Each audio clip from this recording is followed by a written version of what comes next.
ঘরে যদি এরকম স্বাস্থ্যসম্মত জুস তৈরি করা হয় তাহলে কিন্তু ইফতারে খেলে মন্দ হয় না। আর এরকম জুস ইফতারে খেলে পুরো শরীর ঠান্ডা হয়ে যাবে আর অনেকটা মন ভরে যাবে খাওয়ার পর। আসসালামু আলাইকুম সবাইকে।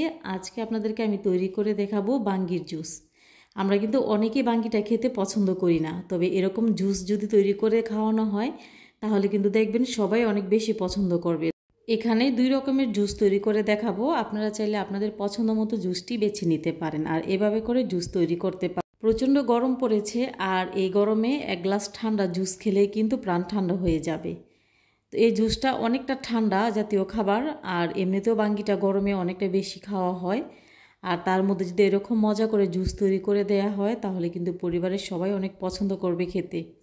ইফতারে এরকম একটি জুস আপনারা তৈরি করে খাওয়াতে পারেন। আর এখন তো অনেক গরম, এই গরমের মধ্যে ঠান্ডা খাবারগুলো খাওয়াই আমি মনে করি ভালো। তো সবারই খাওয়া উচিত, ছোট বড় সবারই ঠান্ডা খাবারগুলো খাওয়া উচিত। তো এখানে আমি একটি বাঙ্গি নিয়েছিলাম, বাঙ্গিটাকে কেটে তারপরে বিচির অংশটা আগে ফেলে দিয়েছি। ফেলে দেওয়ার পর খোসা থেকে ছাড়িয়ে বাঙ্গিটা নিয়ে নিচ্ছি, নিয়ে ব্লেন্ডারে জাগে দিয়ে দিচ্ছি। আর এখানে দিয়ে দিচ্ছি স্বাদ মতো পাউডার দুধ।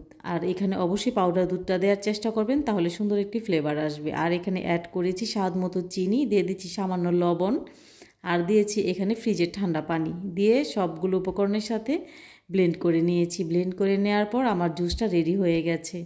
তো এরকম জুস 2 গ্লাস জুস খাওয়া কোনো ব্যাপারই না, খেতে এতটাই ভালো লাগে। আপনারাও তৈরি করে দেখবেন এই মজার জুসটি। তো আমি এখানে 2 রকমের জুস তৈরি করেছি। আপনাদের যে জুসটাই ভালো লেগেছে খেতে আমাকে কমেন্ট করে জানাতে পারেন। তো দ্বিতীয় জুসটি তৈরি করার জন্য এখানে আমি বাঙ্গিটাকে পাতলা করে কেটে নিয়েছি। নেওয়ার পর ব্লেন্ডারে জারে নিয়ে নিচ্ছি। এখানে দিচ্ছি 1 চিমটি পরিমাণে লবণ, দিয়ে দিচ্ছি স্বাদ মতো চিনি, আর দিয়ে দিচ্ছি এখানে পাউডার দুধ। এখানে লিকুইড দুধ আমি আগে থেকে জাল করে নিয়েছিলাম, আর জাল করে তারপর ফ্রিজে রেখে ঠান্ডা করে নিয়েছি। আর দিয়ে দিচ্ছি এখানে ক্ষীর আইসক্রিম। আপনারা ক্ষীর আইসক্রিমের পরিবর্তে এখানে ভ্যানিলা আইসক্রিমটাও দিতে পারেন। দিয়ে আবারও ব্লেন্ড করে নিচ্ছি। তো গ্লাসে আমি কিছু আইস নিয়ে নিচ্ছি। নেওয়ার পর এখানে জুসটা ঢেলে দিচ্ছি। মাশাআল্লাহ, জুসটা দেখতে যতটা সুন্দর হয়েছে খেতে ঠিক ততটাই ইয়ামি। রেসিপি ভালো লাগলে শেয়ার করার অনুরোধ রইল। আর এভাবে করে জুস কখনো খাওয়া হয়েছে কিনা আমাকে কমেন্ট করে জানাতে পারেন। আমরা এক একজন হয়তো এক এক রকম করে জুসটা তৈরি করে থাকি, তবে আমার নিয়মে এরকম জুসটা আপনারা তৈরি করে দেখবেন, মুখে স্বাদ লেগে থাকবে, এতটাই মজার। তো এরকম মজার জুস তৈরি করে পরিবার পরিজনদের খাওয়ান ইফতারে বা এমনিতে, খেতে কিন্তু মন্দ হয় না। আমার কাছে অনেকটা ভালো লেগেছে, আশা করছি আপনারও ভালো লাগবে। জুস তৈরি করে খাওয়ার পর আপনার কাছে মনে হবে যে এরকম বাঙ্গির জুসটা যে খেতে এতটাই মজার হয় জানা ছিল না।